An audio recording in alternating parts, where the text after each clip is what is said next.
Sounds True presents Robert Anton Wilson Explains Everything, or Old Bob Exposes His Ignorance, Session 3, Consciousness Change and the Eight Circuit Model of Human Consciousness. So Bob, one of your major themes in all your works is consciousness change, and it seems to even have been a huge theme in your life. Why is this so interesting to you? There's an exercise I learned from Aleister Crowley, who learned it from a Buddhist monk in Ceylon. It's a simulation of enlightenment. You sit down and as long as you can and think of as many aspects of the answer to the question, why am I sitting here doing this exercise? Well, I'm sitting here doing this exercise because I read about it in a book by Aleister Crowley, and he heard about it from a Buddhist monk in Ceylon. But why did I read a book by Aleister Crowley? Well, because Alan Watts recommended a biography of Crowley. And you go on adding reasons, and after a while you come up with things like, I'm sitting here doing this exercise because the Scandinavians overfished the North Sea in the 5th century, and they couldn't make their living as fishermen anymore, so they turned to piracy. And that's why my grandmother's name was O'Loughlin, which means son of the Dane in Gaelic. And then, of course, ultimately you come to because the sun is the kind of star that has planets, and this is the one planet that we know of in this solar system that can support this kind of life. If you try that exercise, you should do it at least 3 times in a month to find out the infinite number of factors and coincidences and synchronicities and accidents and utterly inexplicable connections you can find that explain why you're sitting here doing that exercise. But one day I discovered I was sitting there doing that exercise because I had polio when I was 4 years old, which I think made me less athletic than most boys, and therefore more bookish, which led me more and more from fiction to nonfiction, from nonfiction to science and philosophy, etc., until I developed an enormous curiosity about all the questions that everybody thinks they have the answer to, and all the philosophers and scientists are still arguing about. And so, of course, the riddle of consciousness is one of the central ones. A major turning point was Korzybski's Science and Sanity, which persuaded me that we can't make meaningful statements about one reality. All we can do is talk about comparative realities as perceived by different instruments, which includes the instrument that reads all the instruments, which is the human nervous system. Not the brain, the whole nervous system. Every evaluation is an evaluation of the organism as a whole, because the nervous system interlocks with the immunological system, the endocrine system, the neuromuscular system, and so on. So that every evaluation you make is an evaluation of your whole body, and separating it into mind and body is a fictitious dichotomy. It's a synergetic process. And after years of teaching this in various ways, just a couple of months ago, I came up with a new way of teaching it, which is the following.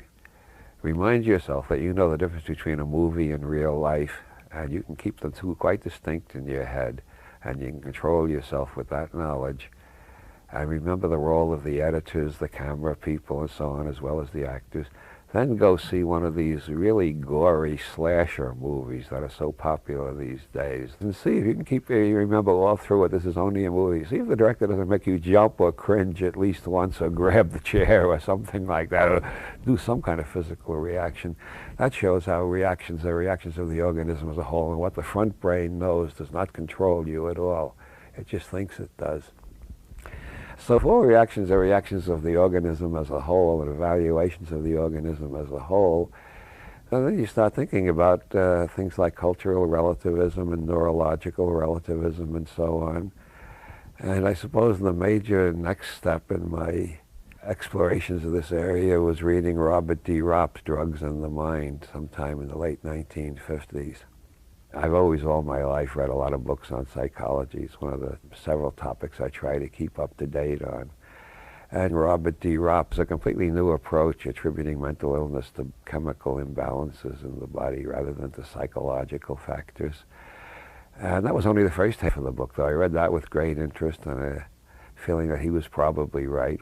I still think more of what's called mental illness is neurochemical accidents rather than psychological problems per se. And a lot of it more and more looks to be genetic too. But the second part of the book was about chemicals that change the nervous system in a way that creates mystical and religious experiences. And I thought, gee, I'd like to try one of them because I've never had a mystical or religious experience. It might be interesting to have one and see if I retained my skepticism afterwards. A rather risky proposition, but I was young and ballsy and had more adventure than brains in me. And so eventually I got a hold of some peyote, and I had a mystical experience. I've had a lot of experiences which have changed my idea of reality profoundly. The idea of reality as a singular noun doesn't make any sense to me at all anymore. What model do you use? I like the sociological term glass and grid, which some sociologists use. Korzybski called it your system of abstractions, which means a lot if you know the mathematical school he was working from, but doesn't mean much to most readers. Leary coined the magnificent term reality tunnel. I call it a neurological reality tunnel. Everybody has their own neurological reality tunnel, which is why we misunderstand one another so often and why we misjudge one another so profoundly. Can you describe what a reality tunnel is? We receive, I think, more than 1 billion signals every minute from the environment. Most of them we're not even conscious of receiving. They affect our legs, our arms, our eyes, our ears, our nose, our chest. All this information is pouring in, and the nervous system is making evaluations at different levels, working its way up. One of the classic models is that we got 3 brains, the reptile brain, the mammal brain, and the human brain. I've heard that for so long. I don't know how far back that goes. I knew that when I was in my 20s, which means back in the early 1950s. If we tried to be conscious of all the signals, we couldn't do it, because to be conscious of that many signals simultaneously means we only perceive chaos, which is the usual first reaction to LSD. Things turn into chaos, then they turn into different kinds of patterns. The chaos is because we can't handle that much information and organize it rapidly. So we throw out all the information that seems unimportant, which means we also throw out all the information that seems threatening to our belief system or to our dogma or to our ideology. We throw out everything we think can be ignored safely, so we concentrate on the things that seem important. Then our brain constructs a model out of all the information coming up from the rest of the nervous system, and we project the model outward and consider it reality. It's not reality, it's our reality tunnel. Everybody else in the same room is constructing a different reality tunnel. About 40 years now, I've been teaching workshops and seminars, first on general semantics, then on neurolinguistic programming and various other things. But I've done this experiment hundreds of times where I get the whole audience to describe the hall outside the seminar room. I never have found a case yet in hundreds of experiments where 2 people describe the hall exactly the same. The differences are sometimes astonishing. We all perceive a different world because our brains are organizing it according to patterns the brain has created to organize. And those patterns seem to be created, at this date it appears they are created, by our genetic programs, by our early imprints, by our subsequent conditioning, by our learning, and by whatever experiments we have done in reprogramming our nervous systems, which involve such things as yoga, psychotherapy, general semantics, neurolinguistic programming, psychedelic drugs, brain tuning machines. And every time we reprogram our nervous system, our reality tunnel should change a little. If it doesn't, we haven't learned anything through that experiment, and it was wasted time. If our reality tunnel changes a little, then we have to spend a lot of time in the next couple of years checking our new reality tunnel and see if we can communicate it well enough to others that we don't get locked up as raving maniacs. If we don't get locked up as raving maniacs, then you can consider your new reality tunnel possibly just as good as your old one and maybe more accurate in some ways. It's traditionally been part of alchemy for a couple of thousand years, both East and West. The multiplication of the first matter really means changing your nervous system from inside, what John Lilly calls meta-programming. So after I read Drugs and the Mind and got interested in meta-programming, I found out that most of the interesting research was being done at Spring Grove in Maryland and up in Harvard. And the next thing I knew, the Harvard project was closed down, and then the Spring Grove project was closed down. And then the FCC passed a rule that no favorable reference to psychedelic research would be allowed on television, only unfavorable ones. And I began to feel like, oh, I know this scenario. I remember reading about it. This is called the Inquisition. So we live like the scholars of the Inquisition. There are thousands, I don't know, tens of thousands, hundreds of thousands, maybe millions of people in the United States experimenting with psychedelics on themselves to see how much they can change their brains for the good. And some of them are screwing up and changing their brains for the worse. But that does not justify the ban on scientific research. We write notes to each other in code so the inquisitors can't find out what we're doing.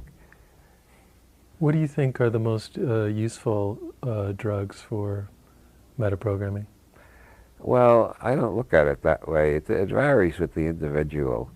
I got turned on to pot in the 1950s in the men's room at the Village Vanguard while the Modern Jazz Quartet was playing there.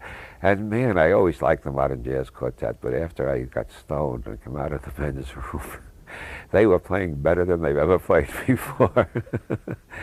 Over the decades of criminal activity or forbidden science or the dark arts or whatever you want to call it, I've come to the conclusion that we not only have different neurological reality, we have different genetic blueprints that we start from. And I don't think there's a single drug, psychedelic, antibiotic, aspirin, or anything you could name that has the same effect on two people. People have to find out for themselves which drugs are safe for them. And no czar can decide for you.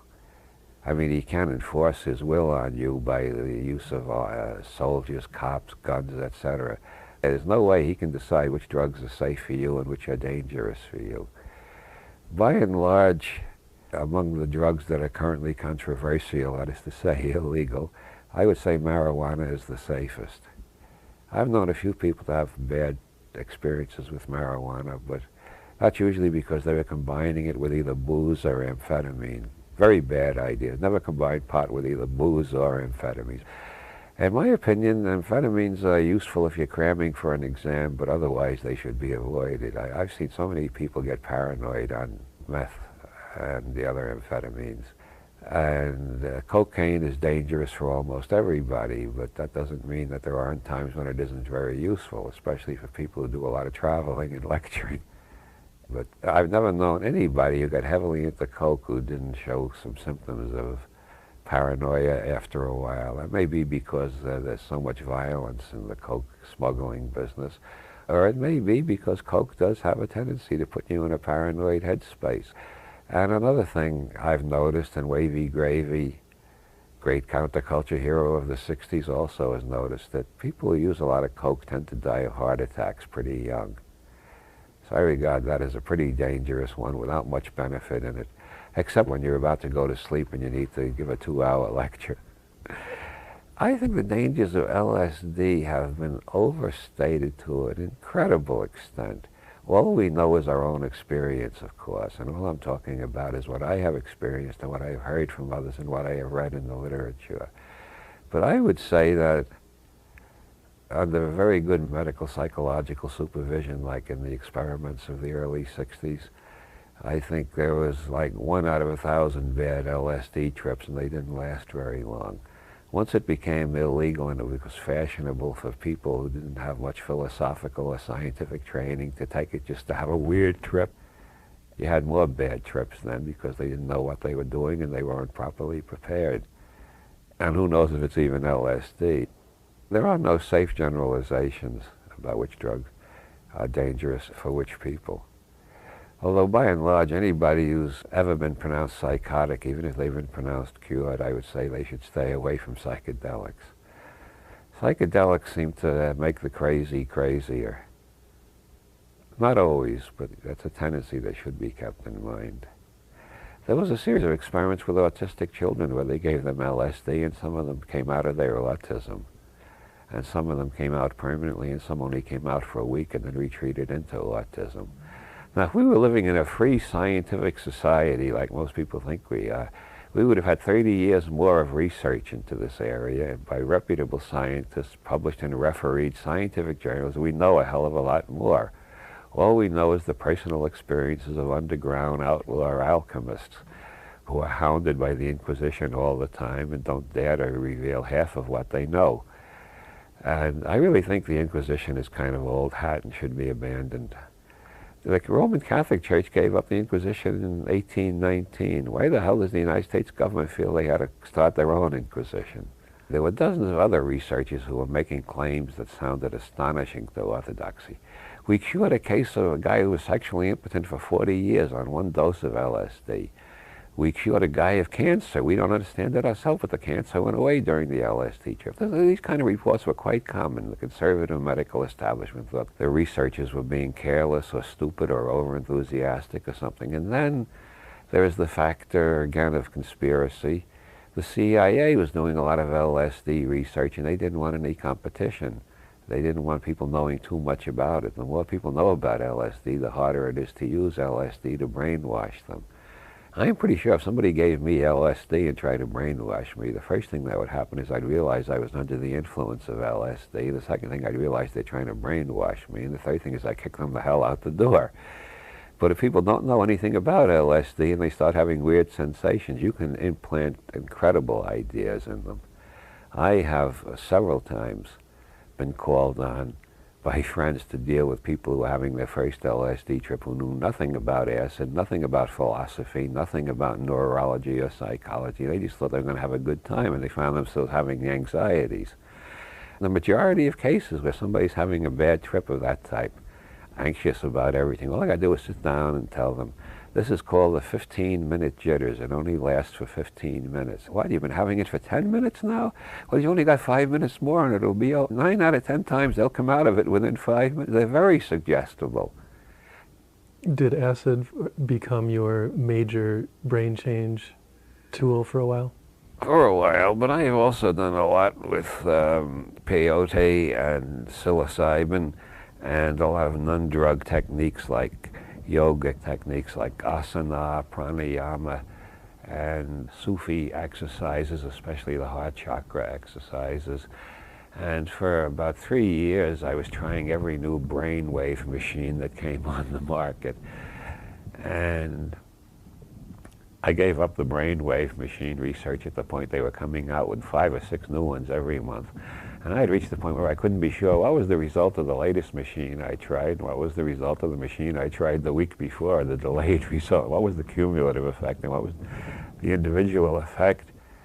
And I've been doing a lot of work with neuro-linguistic programming in recent years, and I've always had a tendency to recast verbally anything that seems insoluble, paradoxical, or unbearable to me by examining it with the tools of general semantics so I can put it into a formulation where I can find I can do something about it.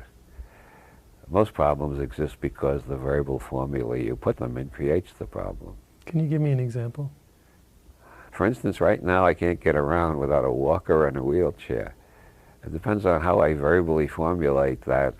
I started out by saying, right now, did you notice that? I didn't notice it myself, but that's part of the programming I'm giving.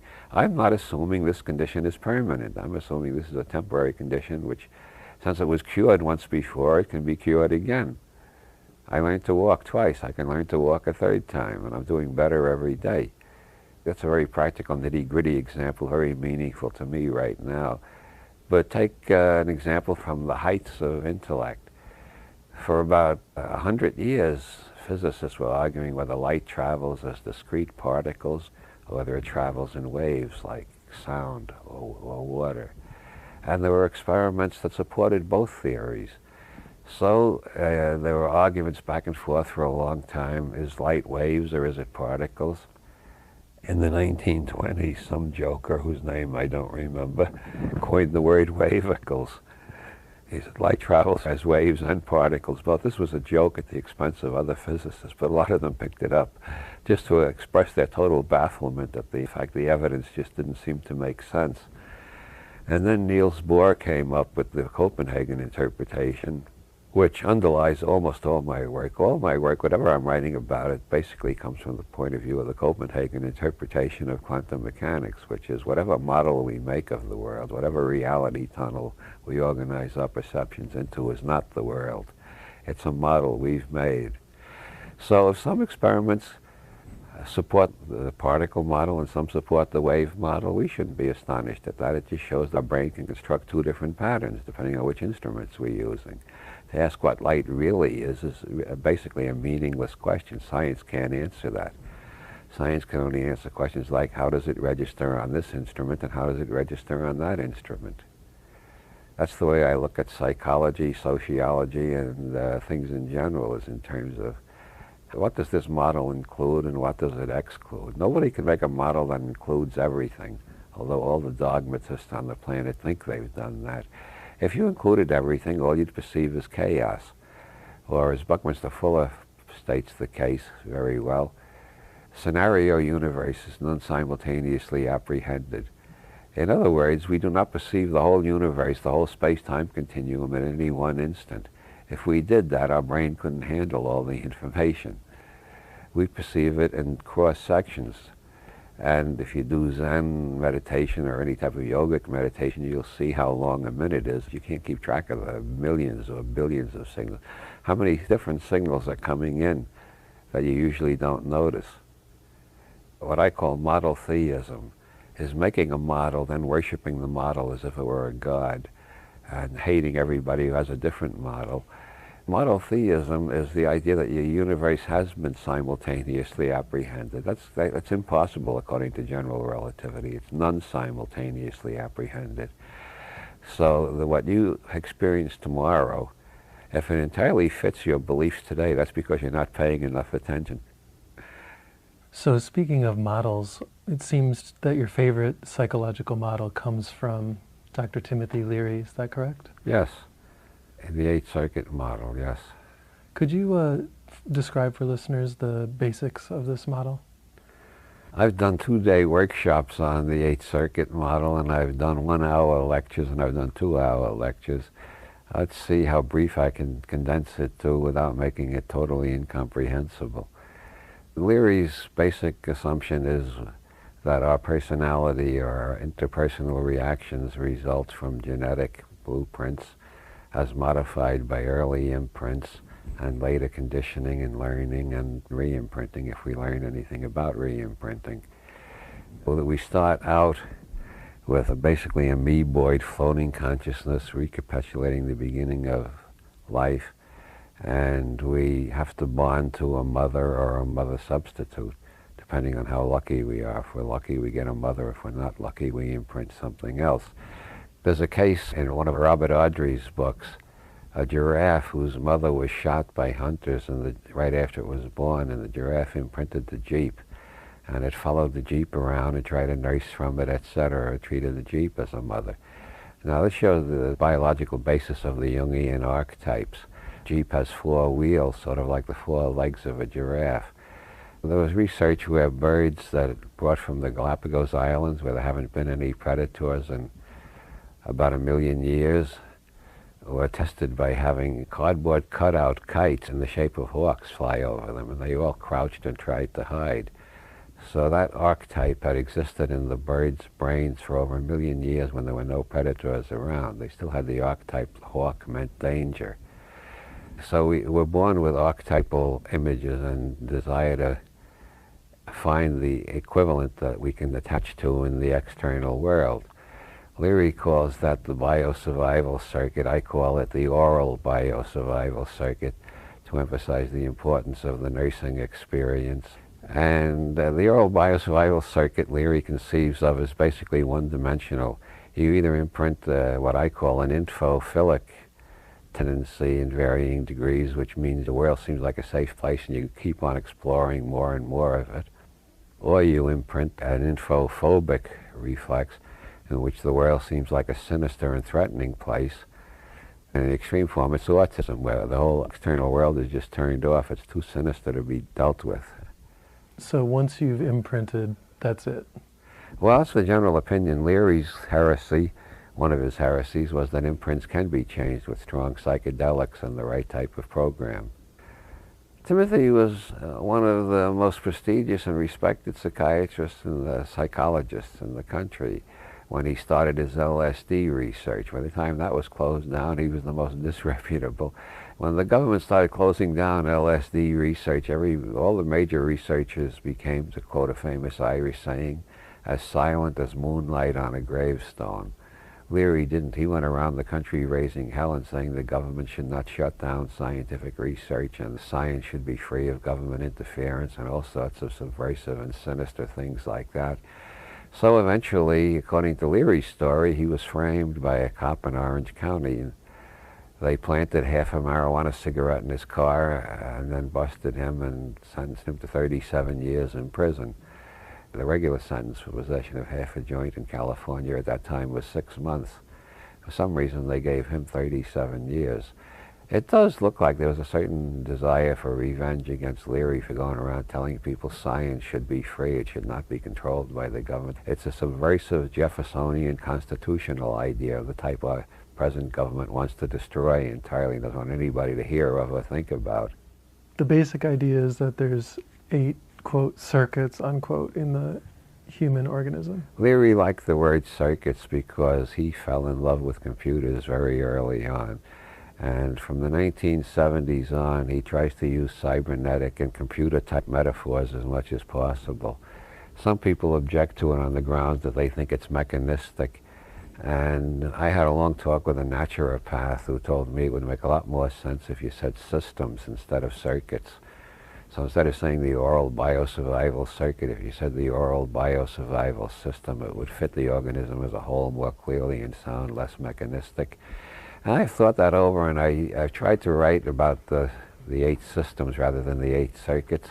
But meanwhile, books of mine in print are talking about the 8 circuits, so most people expect me to say 8 circuits, and so I got this kind of drag on my vocabulary.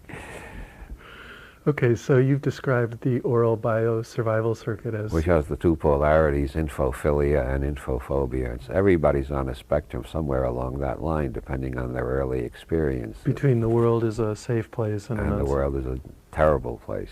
Those are the extremes. There's lots of places in between. You can imprint that this neighborhood is safe, but all other neighborhoods are dangerous. Just think of it as a line. One end is total infophilia. You're continually looking for new information about everything, and you're continually deliriously happy about the new, no matter what it is. Oh, a new atomic plant? Hey, that sounds groovy. Yeah, what? New pesticides? Yeah. And at the other end is the total infophobia. It's new, it's evil, it's dangerous, we don't want it. We're not going to take that goddamn vaccination. We'll have the witch doctor do a spell and cure the disease that way, you know, and so on. And we're all somewhere on that spectrum between infophilia and infophobia. And according to Leary, we shouldn't be stuck in one place. We should be able to move depending on the evidence.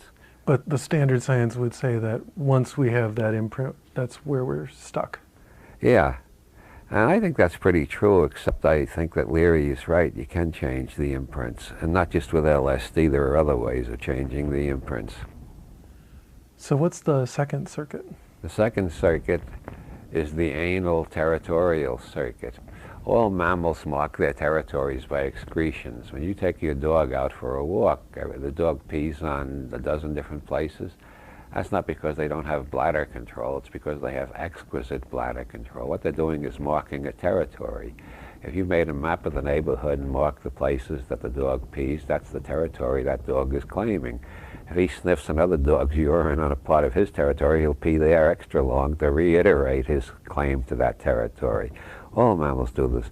As Timothy said in one of his more whimsical moments, the only intelligent way to discuss politics is on all fours, because it's all about territorial squabbles. Who's in charge around this habitat? And the anal territorial circuit as a sort of an up-down at right angles to the forward-back of the oral biosurvival circuit. You're either at the top of the hierarchy and claim most of the territory, you're at the bottom and don't have any territory and just take directions from those above you, or you're somewhere in between. When you put these two axes together, the right-left oral biosurvival circuit and the up-down anal territorial circuit, you get the Leary interpersonal grid and divide it into 4 parts. In interpersonal diagnosis, he divides it into 64 parts. It depends on how much precision you need in diagnosis. By the time you've started to walk around the house and meddle in family politics and struggle with your siblings and your parents for how important you're going to be in the hierarchy, and you find out where you fit in, you find out who you can bully and who can bully you and who you got to submit to and who you can dominate and so on.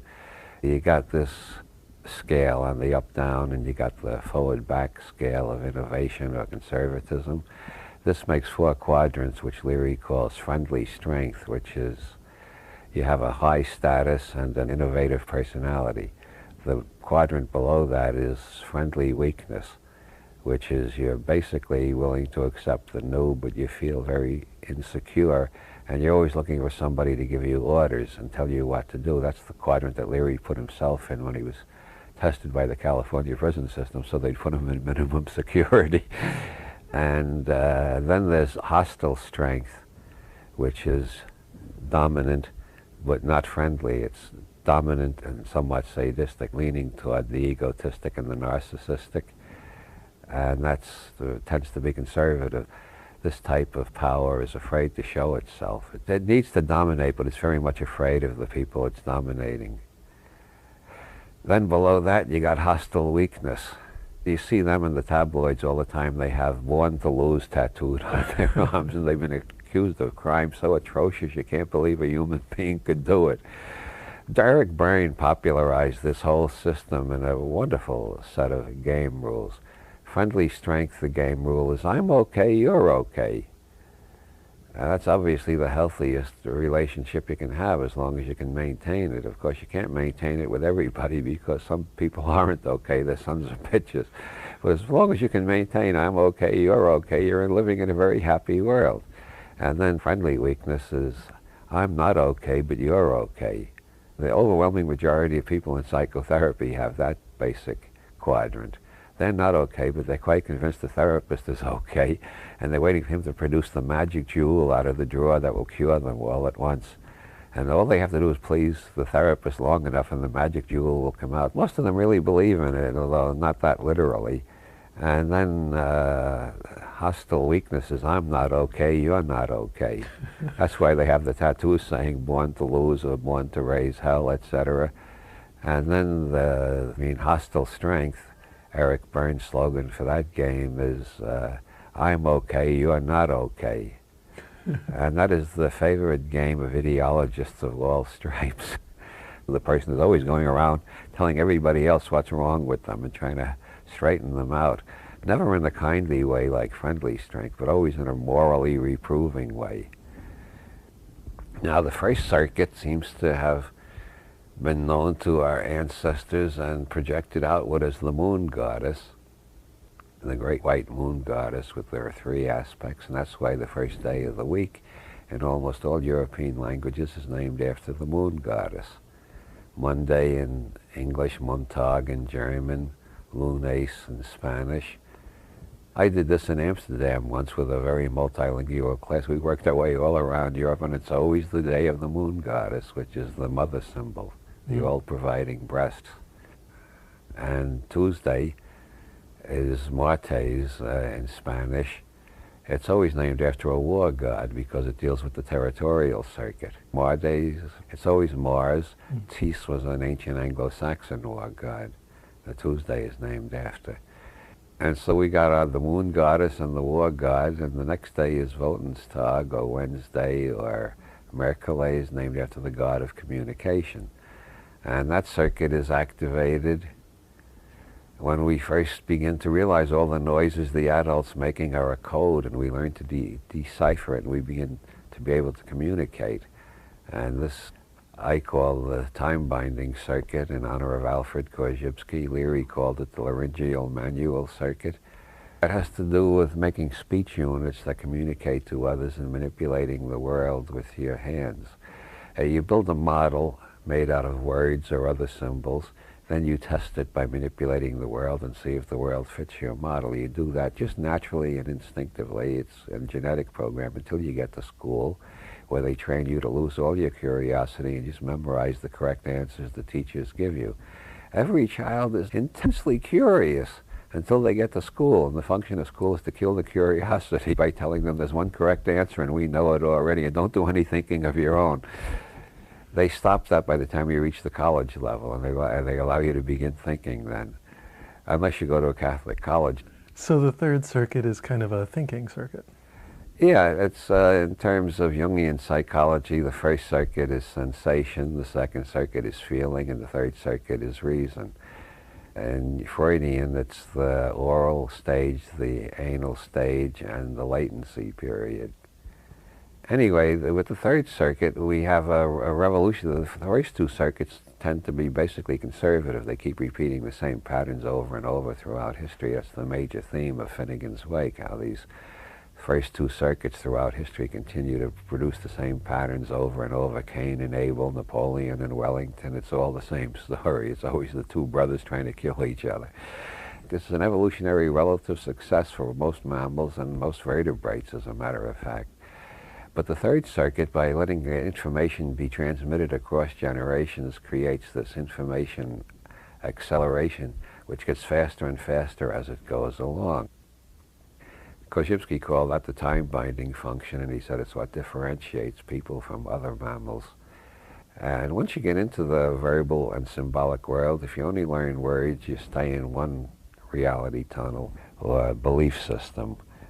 And I always abbreviate belief system as BS, I think a very useful abbreviation coined by my friend David J. Brown.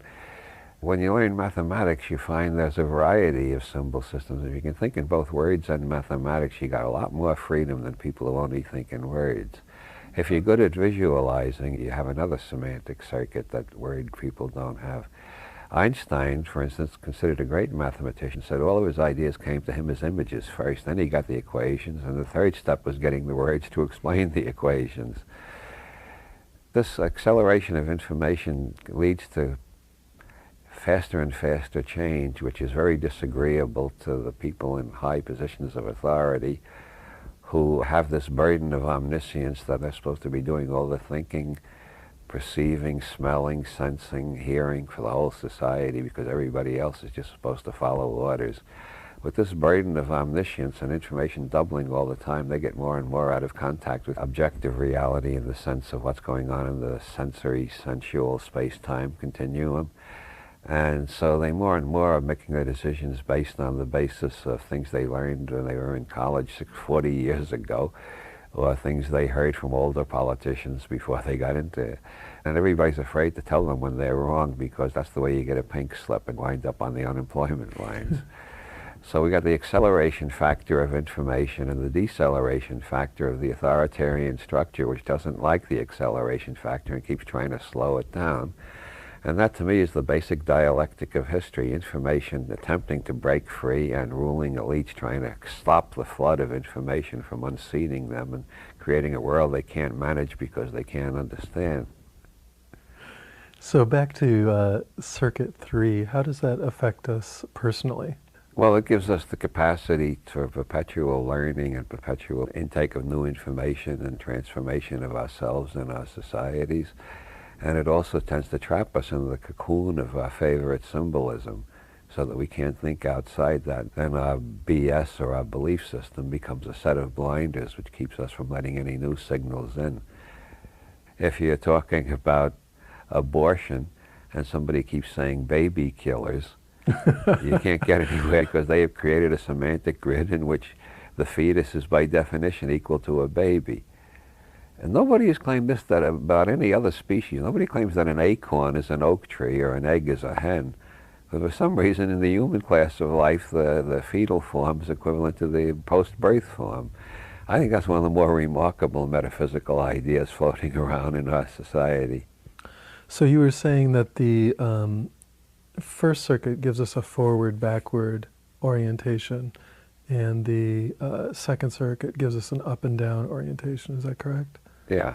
And so this third circuit orients The us third how? circuit seems to correlate with the fact that the majority of the population uses the left brain much more than the right brain, and uses the right hand much more than the left hand. The left brain is connected to the right hand, the right brain is connected to the left hand. And this creates a basic left-right polarity in our thinking. And when you put together the forward-back of the oral biosurvival circuit, the up-down of the anal territorial circuit, and the right-left of the time-binding circuit, you got three-dimensional space, which is the first type of space mathematically organized by Euclid, or somebody writing under the name Euclid, or somebody earlier that Euclid ripped off, or whatever. And that seemed to be the only real space up until the 19th century, when mathematicians discovered other kinds of space. The reason it seems like the only real space is because it's the way our nervous system stacks information.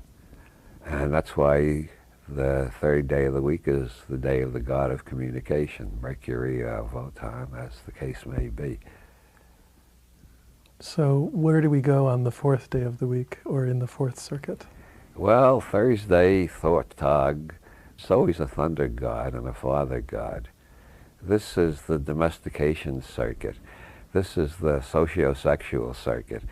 At puberty, the DNA, which has been sending out RNA messenger molecules, making changes every day of your life probably, but at puberty it sends out a whole bunch of new RNA messenger molecules. Your whole body changes, and since the mind and the body are one system, the organism as a whole, the nervous system and all of its links to the endocrine and the muscular and other systems, suddenly you find yourself the bewildered possessor of a new body and a new personality for whom the only important question in the universe is, where do I get laid? And that remains the most important question until you're in your 40s, at least, sometimes until you're in your 80s, I hear. And to show how imprinting works on the fourth circuit, there's a case in Masters Johnson, human sexual dysfunction. A guy who was about to make out for the first time in his life in the back seat of a car. At the crucial moment, a cop flashed his light in the window and said, "What are you two doing in there?" And this guy remained impotent until he arrived at the Masters Johnson clinic for re-imprinting. They managed to re-imprint him and create normal male potency, but he was impotent for, I think it was 20 years before he showed up at the Masters Johnson clinic. And we all tend to have our own favorite sexual profile depending on the incidents around our initial orgasm and mating experiences. Ergo, we all seem a little bit queer to one another. I call the fourth circuit the guilt circuit because every society has its own sexual rules. Whatever tribe you're born into, you got to learn the local sexual rules and obey them, or at least pretend to obey them, or if you can't obey them, try not to get caught. Most people do not have exactly the imprint desired by their societies. Most people spend most of their time trying to conceal from their neighbors what their actual sexual life is like. So the fourth circuit determines how we deal socially. How we deal with social and sexual relations. And of course, if your imprints and conditioning are very close to what society demands, you'll have a happy life. If they're a little bit off kilter, you'll consider yourself neurotic, and anybody who realizes your problems will consider you neurotic. If they're way off kilter, you're not neurotic anymore, you've become a goddamn pervert. Meanwhile, you're stuck with these imprints and these genetic programs and so on, and all the things that are going to make up our personality. And most of the taboos of most societies don't make any sense at all. So these four circuits make up the basis of what we would think of as normal human life. Yeah, in the Gurdjieff system, the first circuit is called the movement center, the second circuit is the false emotional center, the third circuit is the false rational center, and the fourth circuit is the false personality. Together they make up what Jung calls the persona, or the self we present to society. Behind that is always the shadow, which is the imprints, conditioning, genetic programs, etc., which are not socially acceptable. The parts that we're hiding from ourselves and others. Yeah. Now, you've emphasized that these imprints that are so important on our lives are, in some sense, out of our control. It's just whatever, either through fate or accident, happens to us during our imprint vulnerability permanently shapes our consciousness, or maybe not so permanently, because according to Leary's ideas here, these imprints can be changed. Yes, that's Leary's major psychological heresy. Leary believed LSD could change imprints.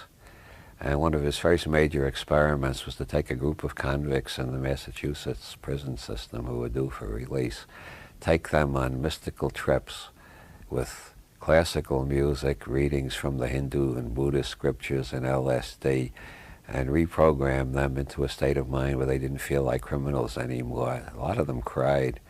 They wanted to lead happier and less destructive lives. And there was a follow-up study a year after they were released.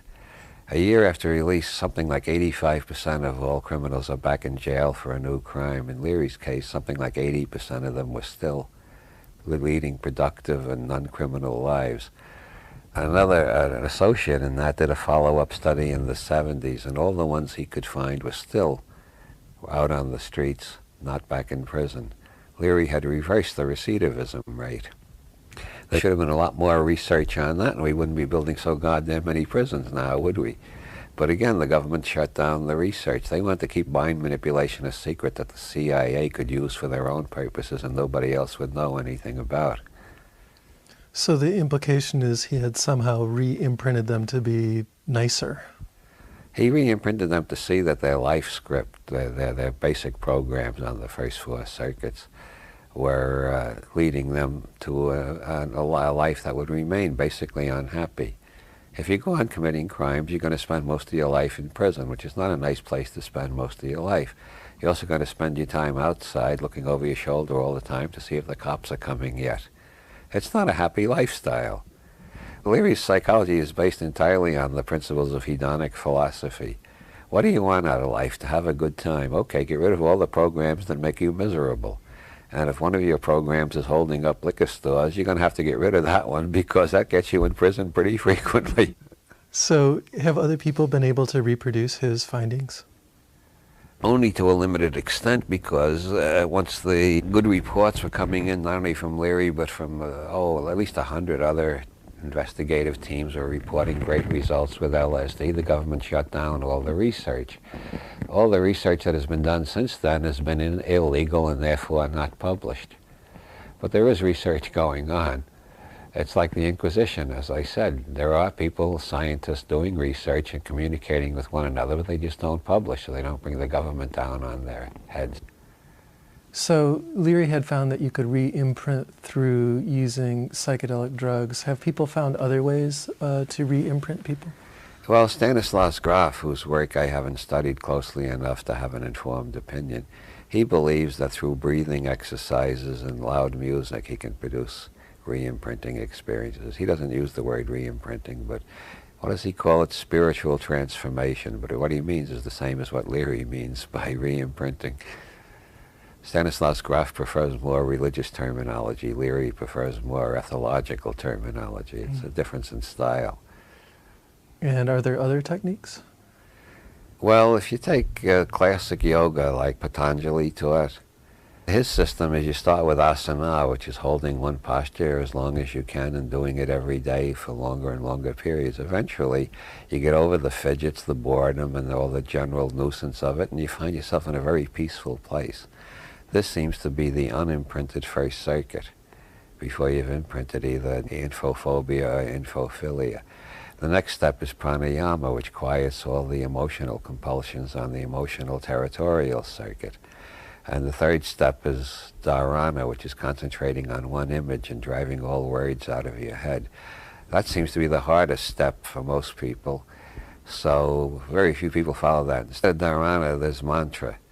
Instead of trying to concentrate on a red triangle, which tends to turn orange after a while or go off screen entirely, you take a phrase and just keep repeating it. I learned one from some wandering shaman I met once.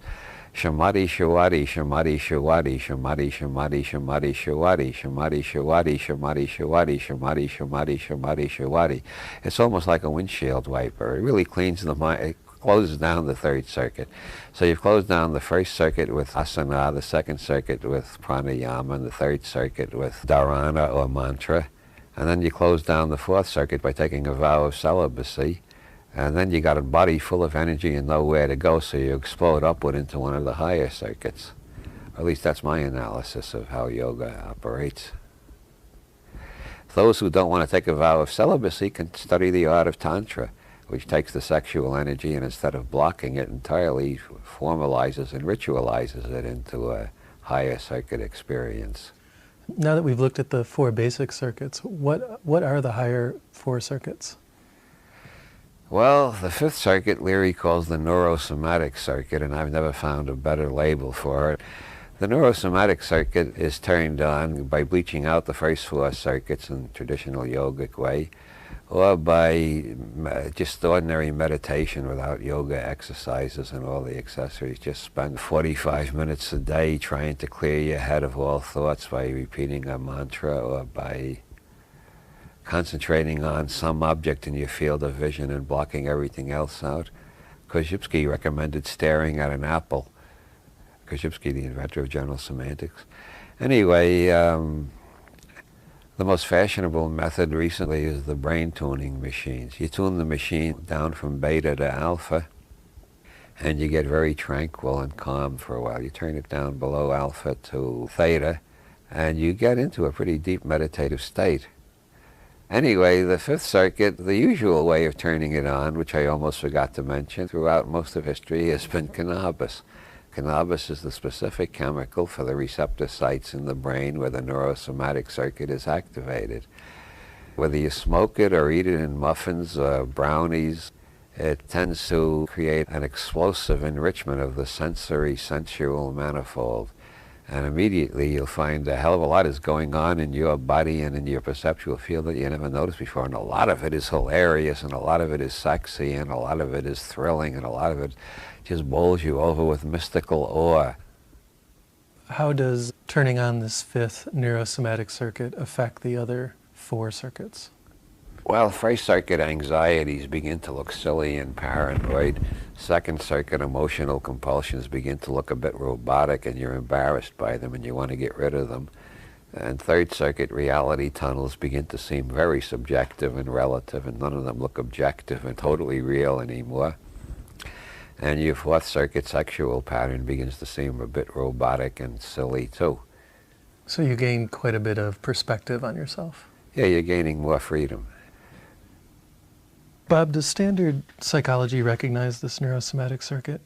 Well, it's one aspect of what Freud called the oceanic experience.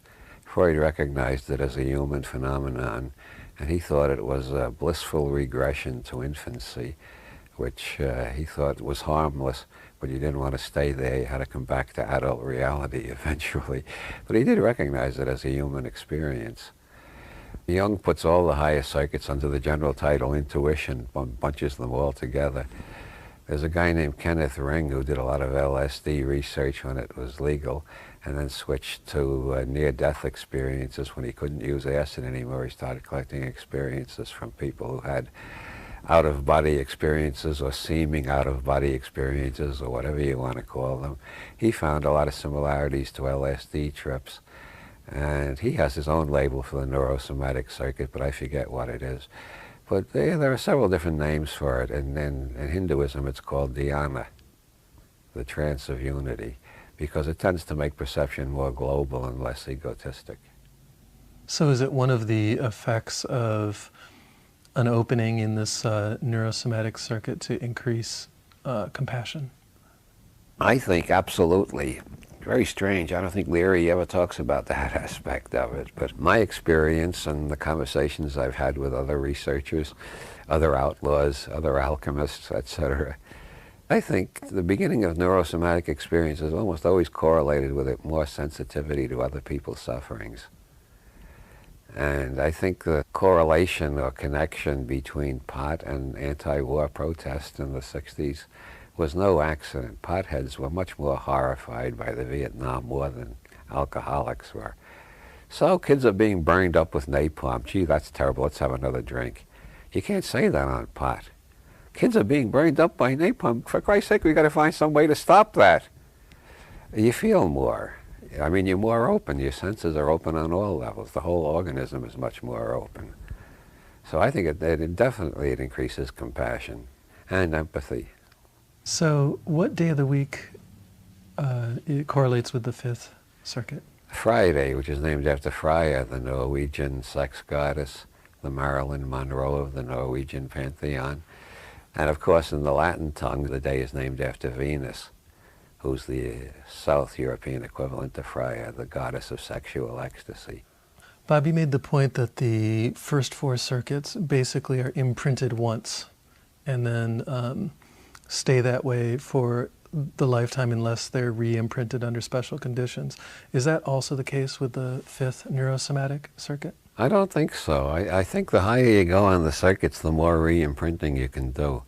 I think you can re-imprint the neurosomatic circuit in a variety of ways depending on what you want to do. If you want to do it, I mean, if you want to concentrate on painting, if you've never been very sensitive to painting, without doing a lot of complicated yoga, just smoke a joint and go into the Van Gogh Museum in Amsterdam and you'll suddenly discover what art's all about. Or any other artist you care to pick. I mean, you can reprogram yourself for greater visual sensitivity. And of course, the most famous, the thing that made pot so popular even before the 60s was jazz music, because all the jazz musicians were smoking pot. And so their fans picked the habit up from their favorite musicians. So the first reports I ever heard about pot were you hear music better. Well, if you keep training yourself, you hear music better and better. So where do we go on Saturday? Saturn's Day, that correlates with Jung's concept of the collective unconscious, or the true emotional center, according to Gurdjieff. This is accessed through very advanced yogas or years of practice of yoga, or through peyote or psilocybin, or light doses of LSD, or through some of Stanislav Grof's breathing and music exercises, or through Kabbalistic magic. You can begin to encounter what seem to be separate intelligences. They may be aspects of your own brain. Israel Regardie says there are two ways of regarding them: the objective way, which is they exist apart from you, or the subjective way, they're aspects of yourself that have taken on numinous qualities and got projected outwards. Then the question is, how do you interpret this, objectively or subjectively? After a couple of decades, I've come around to Israel Regardie's opinion, which is that it's best not to try to answer that question. Whatever answer you come up with, your next experience will contradict it. I find it very useful to think in terms of Jung's idea of the collective unconscious. What does Jung mean by the collective unconscious? It's got to be inside me if I can contact it at all, but it's inside everybody else too, right? So it's inside and outside at the same time. And that also applies to Sheldrake's theory of the morphogenetic field, which, for instance, one of the things that suggested the morphogenetic field to Sheldrake was experiments by McDougall at Harvard, where smart rats were bred with smart rats and stupid rats were bred with stupid rats, and they were tested over generations at maze solving. And as genetics would predict, the smart rats bred with smart rats got better and better at solving the mazes. The dumb rats bred with dumb rats didn't get worse and worse. They got better and better too. McDougall found this so astonishing that he repeated the experiment more than once. He did several. And it's been repeated in Australia and Scotland and various other places, and the rats are learning faster and faster. This can only be explained in terms of something that's inside every rat and it's outside every rat, in the sense that it's in every other rat too. And that's sort of the way the collective unconscious, the morphogenetic field, or the neurogenetic circuit function. Bob, what is the essence of this sixth circuit? The experience of transcending time. Saturn was the god of time. The experience of feeling that this body right here and now is only a cross-section of a process that has been going on for 4 billion years approximately on this section of space-time, and may be related to similar processes going on elsewhere in space-time, possibly.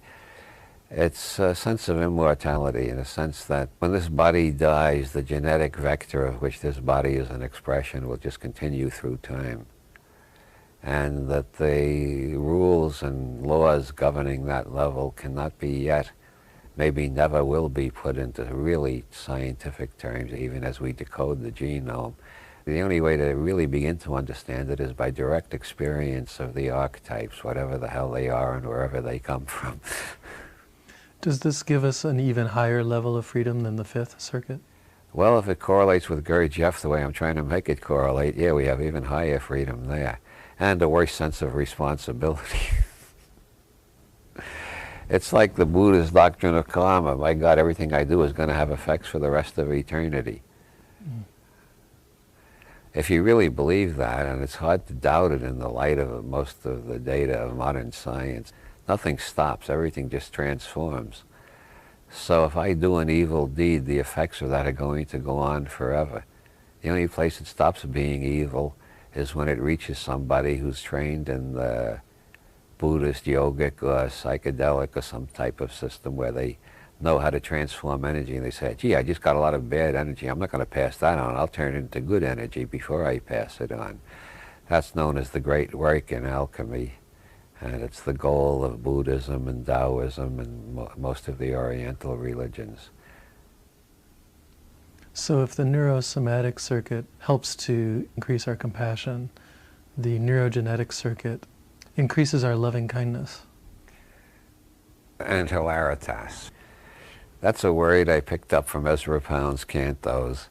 He quotes Themistoplaton, a virtually forgotten Byzantine philosopher of the 14th or 15th century, I forget which, that you can recognize gods, even if they appear in human form, by their outstanding hilaritas, which is related to the English word hilarity and hilarious, but in classic late Greek of Platon's time, it meant basically cheerfulness, good humor, as we would say, but not in the sense of always joking. And in the Pound's cantos, the dominant forces that towards the end of the poem that take over and appear in all sorts of forms are amor and hilaritas, love and cheerfulness. I think I've become a much more cheerful person over the years in spite of a lot of tragedies, which everybody has tragedies. I think I've become a much more cheerful person because as you tune on to the higher circuits, you get more and more distance from Second Circuit emotional, egotistic problems and more sense of the unity and harmony of everything that's going on. And your total unimportance in the major picture, really. No, you're not totally unimportant, but you're much less important than you think you are. So it's the big perspective of the Sixth Circuit that increases the good humor. Well, it's the sense that, yeah, I've seen this show before. What are they bringing this out of the mothballs and rerunning it again? Is there a kind of harmonic relationship between these two sets of four circuits? Is Circuit 5 a kind of higher version of Circuit 1? Yeah, and in a sense, Circuit 6 is a higher version of Circuit 2, etc. Yeah. You might say the second four circuits are the first four circuits with more flexibility built into each one of them, more multiple choice. I really like to use the metaphor of the television set. The first four circuits mean that you got four programs you got to look at every day, all day long. The second four circuits means you discover you got an infinite number of channels and you can turn the channels any way you want and pick up any signals you want. You don't have to keep repeating the same four shows over and over. So where do we go with the Seventh Circuit? Well, here's where I departed from Leary's system entirely and brought in some John Lilly. In my books, I call it the meta-programming circuit. This is the circuit where you begin to reach the level of dialing and redialing your circuits to the extent that you become sort of like a computer that can program itself. To talk about this at all seems totally unbelievable to people who've been heavily imprinted by the fundamentalist, materialist reality tunnel. But Christian Science, faith healing in general, and things like that are examples of how people's neurological programs can absolutely overrule things that would be deadly to people without that flexibility. Every type of genius, I think, results from metaprogramming. Beethoven broke through the dimensions of music that nobody even knew existed before him. You can metaprogram yourself into all sorts of places. So how does it work, or what is the experience like of the Seventh Circuit? Well, let's put it this way. Two guys are hit by cars and they're dragged into the hospital. One is a normal fourth-circuit human being, typical of this level of structure.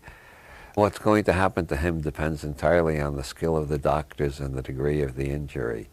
The other guy, let's make it a woman, she has a Seventh Circuit personality. She knows a lot of it depends on her, so no matter what the hell the doctors tell her, she keeps telling them, I'm going to get better, I'm not going to die, you're all wrong. And she does get better and surprises them.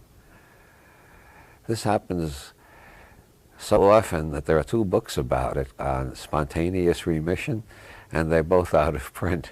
Doctors really don't want to think about it. It throws their whole science into doubt. I mean, this is without Christian Science. There are a lot of people who do it just on their own. Like Norman Thomas, founder of the Committee for a Sane Nuclear Policy, he had tuberculosis as a child. And he discovered in the tuberculosis sanitarium that the optimists were getting out every day. More of them were being released and the pessimists were still lying there and suffering. So he consciously made himself an optimist, got rid of the TB, and got released. And about, I don't know how many, 40 years later, when he was middle-aged and a very successful editor, publisher, political activist, and so on, he got a very rare African disease, which is considered 100% fatal. Everybody who's ever gotten it, except him, except Norman Cousins, has died.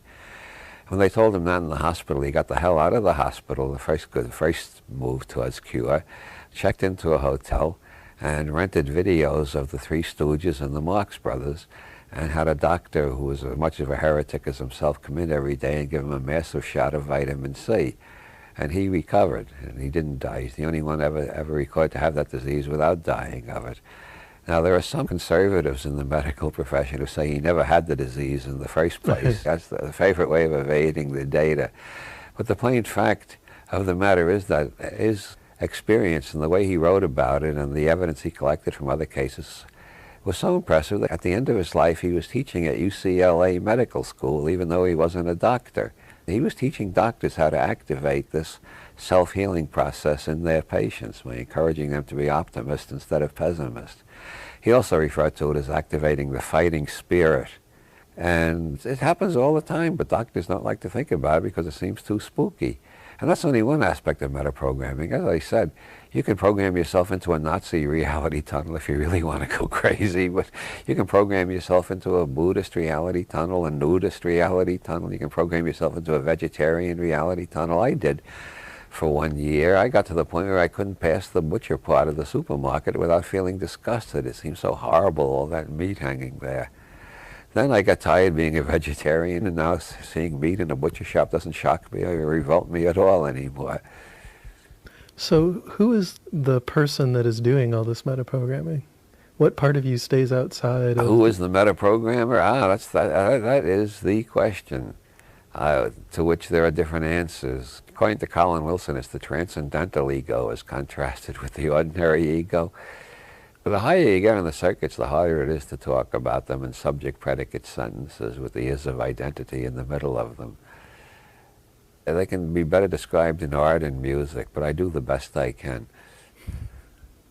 So in the Seventh Circuit, which relates us to the sun, is that correct? Or Sunday, we have the ability to do constant conscious re-imprinting of all the other circuits. I suppose so, at the ultimate. I don't know how many people have achieved it to the extent of what seems theoretically possible. But I have seen people achieve really astonishing things, like Timothy Leary when he was dying of cancer. He was still the funniest guy I ever knew. And I think anybody who thinks we're trapped by circumstance, all they need is to talk to people who visited Leary in his last year while he was wasting away and dying a little bit more every day and having pretty continuous pain.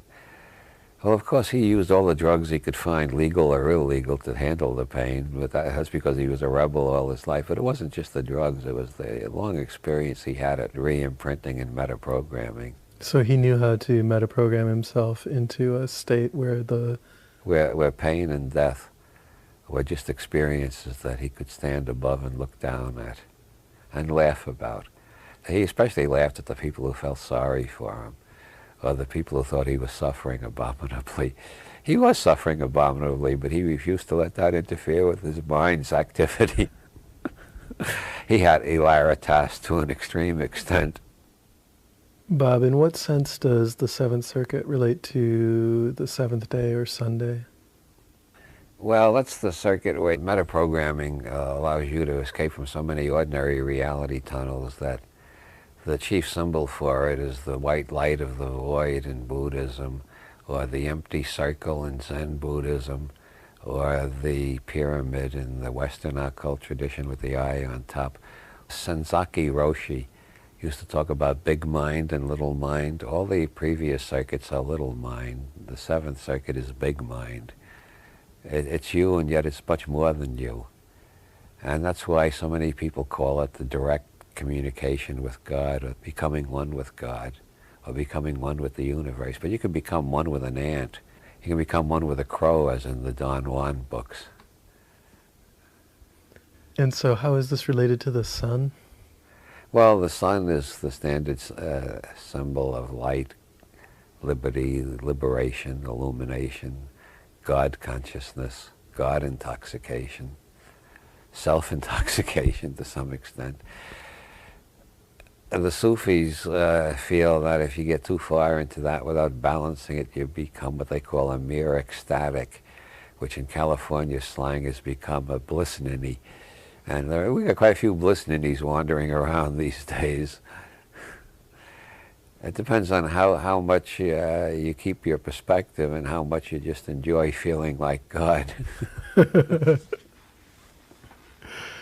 So there is no eighth day of the week, obviously. Yeah, and in the Hindu system, the eighth chakra is not in the body, but above the body.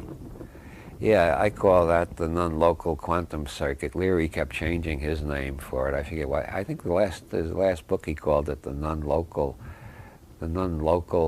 atomic circuit or something like that. He was getting closer to my label. We were influencing each other for several years there.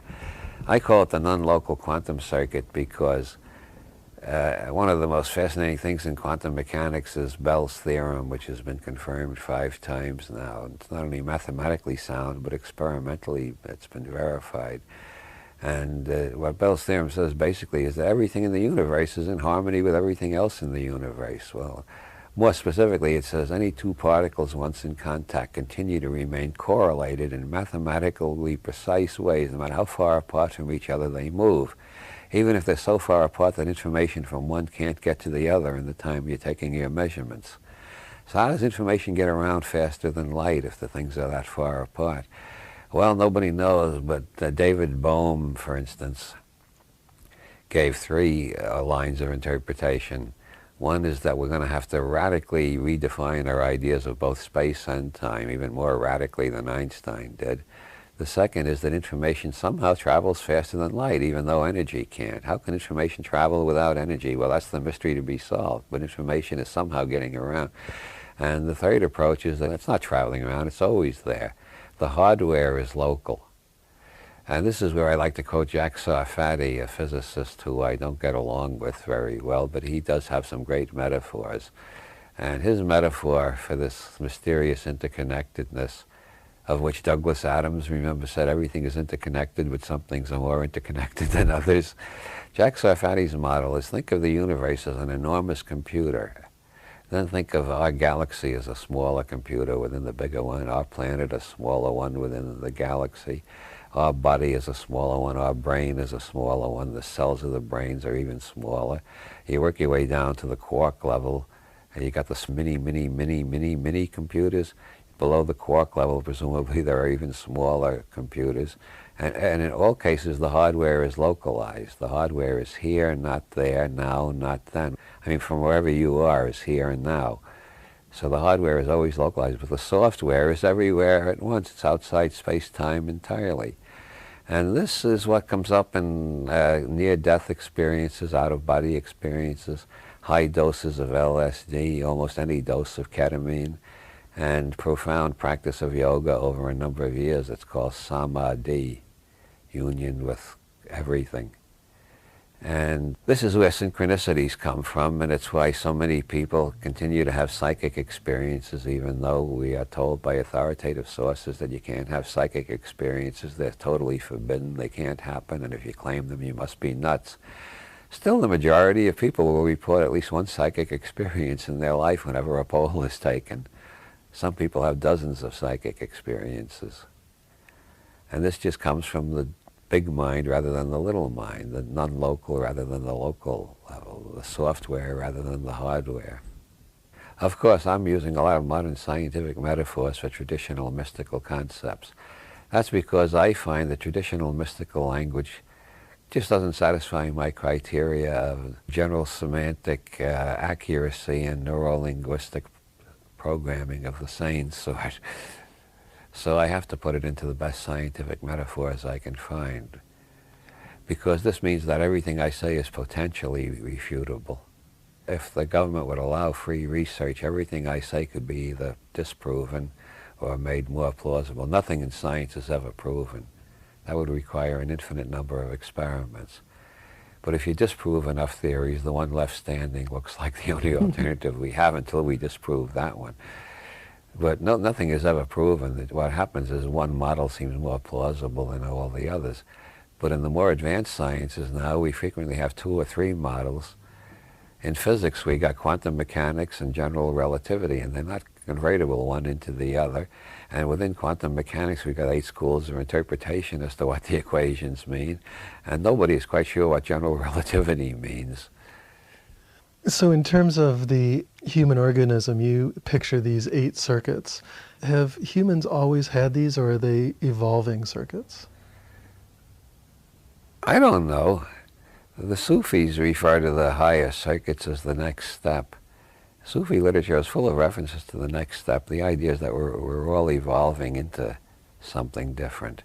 They don't divide it up into 4 circuits, although they do have a chakra system which more or less correlates with the 8 circuits. At least if you're as ingenious as I am, you can make it correlate. Like I've made it correlate with the Gurdjieff system with a great deal of effort and strain, but it does seem to work. As a matter of fact, there are 2 Gurdjieff schools that are using my books in their curriculum, so I'm not distorting Gurdjieff too much and making his system isomorphic to Leary's. But do you personally feel, or at least suspect, that these are evolving over time? It seems plausible to me. I think that the first circuit sort of recapitulates amoeboid life. The second circuit recapitulates vertebrate evolution. The third circuit recapitulates human evolution. The fourth circuit recapitulates the process of civilization. And then we got the circuits that are not recapitulating, but pre-capitulating. I think Leary used that word once. It's very good. Pre-capitulating. The neurosomatic circuit is pre-capitulating our experiences when we're living outside of gravity while in free space and space colonies. And the neurogenetic circuit is a forevision of the extreme longevity, if not immortality, that's coming very soon out of all these scientific breakthroughs in genetic engineering. And the metaprogramming circuit precapitulates what Heinlein wrote about in his 2 novelettes, Waldo and Magic Incorporated, which is when parapsychology, in spite of all of its critics, proves its case well enough by teaching everybody how to use these powers instead of just waiting for them to happen accidentally. And everybody becomes their own psychic and their own magician, a self-metaprogrammer, which means a higher intelligence, to say the least of it. And the non-local circuit is preparing us, maybe, for fusion with other intelligences throughout space-time.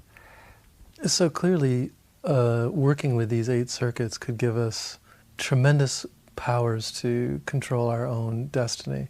Can't people use this same technology to basically harm others? Yeah. Well, I think the major struggle going on is the struggle between those who want to program everybody else and those of us who would prefer to be self-programmers and, as far as possible, teach others to be self-programmers too. because self-programmers are more cheerful and happy, and it's nice living in a happy world. I just found a quote from Herbert Spencer, of all people, that sums this up. I've been trying to say it for years. Herbert Spencer said it better than I ever have. He said, nobody can be perfectly happy until everybody is happy. And that seems so transcendentally obvious to me, but most people don't have a clue yet about that. As you turn on higher and higher circuits and become more and more sensitive to what's going on, you more and more want to release people from the misery. Well, I don't want to sound pretentious about this, but like the Buddha, when he realized what was going on, he devoted the rest of his life to trying to deliver as many people as possible from the traps they were in and teach techniques that would work. When people think of Buddhism, they think it's a religion like Christianity, but they'd understand that it is in a sense, but in another sense, it's much better to think of it as a series of psychological games to release yourself from your compulsions. Yeah, Buddha never claimed to be a deity of any kind. There's one ancient Buddhist scripture in which he's asked directly, are you a god? And he says no. And the next question is, are you a saint? And he says no. And the next question is, well, what are you? And he says, I am awake. Do you think people use the knowledge you're talking about of the psychological processes to brainwash people, basically? Yeah, well, here we go back to conspiracy theory. The revelations about MK Ultra, which were brought out by the Church Committee in the Senate back in the late 70s, opened up a real can of worms, which is how much of that kind of research is still going on, and of what Church discovered, how much was there that he didn't discover. Church lost the next election after those hearings, and Bob Woodward, in his book Veil, presents some evidence that doesn't prove, but makes a pretty plausible case that the CIA spent a lot of money on something they're not supposed to do, interfering in American elections. They're allowed to interfere in the elections of other countries, but they're not supposed to interfere in our elections. But Woodward seems to think the evidence indicates a high probability that the CIA spent a lot of money to get Church kicked the hell out of the Senate before he did any more hearings into these brainwashing processes they were investigating. What had he uncovered? Well, what he uncovered was the CIA had given LSD to lots of people without their knowledge and did various head trips on them, that they had also experimented with electroshock, with brain surgery, and with varieties of things. They did some research with giving people LSD and putting them in an isolation tank with their own heartbeat, the only magnified is the only sound they could hear, to see if that would break them down to the extent that an entirely new personality could be imprinted upon them in place of their old personality. And there was a whorehouse, a hoe house. I like the southern pronunciation, a hoe house. There was a hoe house in San Francisco where they were giving LSD to all the customers and watching them through glasses to see how it would change their behavior. They gave LSD to some of their own scientists without their knowledge, and one went out a hotel window in New York, and his family sued the government after the Church hearings and collected damages. They were researching marijuana, too. Even while they were telling us it was too dangerous for us, they were giving it to soldiers and sailors without their knowledge and trying various head trips on them. One of the goals was to learn how to extract information from an enemy agent that couldn't be obtained through torture or any other technique, where they had a mental shield of some sort installed by their own intelligence agency where they just couldn't reveal certain things, how to break through that trapdoor code, so to speak, and get them to spill what they weren't supposed to spill. They did a lot of research on that, but they did a lot of research, too, on how to create more than one personality, just like the Manchurian Candidate, which everybody thought was a fantasy. It was a fantasy to the extent that we don't know that anybody ever succeeded. We don't know, we can only suspect. But the CIA did a lot of research on trying to create people who would be CIA couriers and agents and do jobs for them and never remember doing it. They would have two personalities. When they come back to their ordinary personality, they'd have a vague memory. I went to Paris, I had a good time, had a wonderful love affair, and they wouldn't remember that they were at the American embassy or the Soviet embassy or something doing spy jobs. They wouldn't remember any of that. Whether they ever succeeded, nobody knows, but they sure were trying very hard, and they had almost infinite funding. Well, and if the indefinite funding. Given the power of re-imprinting that you're describing, it seems likely that they could succeed at it. There's a book called Operation Mind Control by Walter Board, who has several cases. I feel that the evidence strongly suggests they succeeded. I don't want to say that it's been proven. All it can be said is they were doing a lot of research that from an ordinary human perspective looks as despicable as Dr. Mengel's research in Nazi Germany. They are mean bastards, they are. So the antidote to this, as you were mentioning the other day, would be knowing the principles of re-imprinting already. Yeah, having experience at re-imprinting, so when they start fucking with your head, you can fuck with their heads back. You know? How does the this 8-circuit model tie in with Dr. Leary's ideas about life extension and space migration? Well, to some extent, he thought the higher circuits were preparing us to deal with life extension and space migration, which he felt were inevitable results of the scientific breakthroughs that were occurring and could be predicted to continue occurring from the 70s, 80s, 90s, and so on into the next decade. He felt it was inevitable that there would be breakthroughs that would lead to cures for all the diseases we know of. Now we've got research on nanotechnology, some of which is aiming at building molecular computers that will run through your body. Once they're injected with a needle, they run through your body and check every cell, and every cell that's malfunctioning, they'll fix it. That seems to be indefinite life extension or possible immortality. And there's a lot of other areas of life extension research going on, and then there's the overwhelming probability that in the 21st century a lot of people are going to be moving off the planet Earth.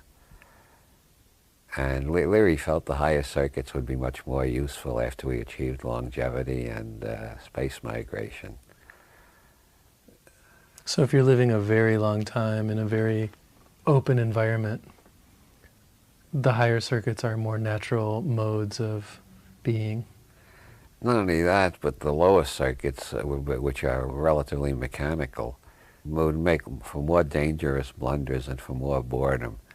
If you're trapped in the same timid position on the biosurvival circuit and the same emotional compulsions on the second circuit forever and the same belief system or BS on the third circuit forever, life gets more and more boring. With the higher circuits, life gets more and more interesting. Hilaritas, amor et hilaritas.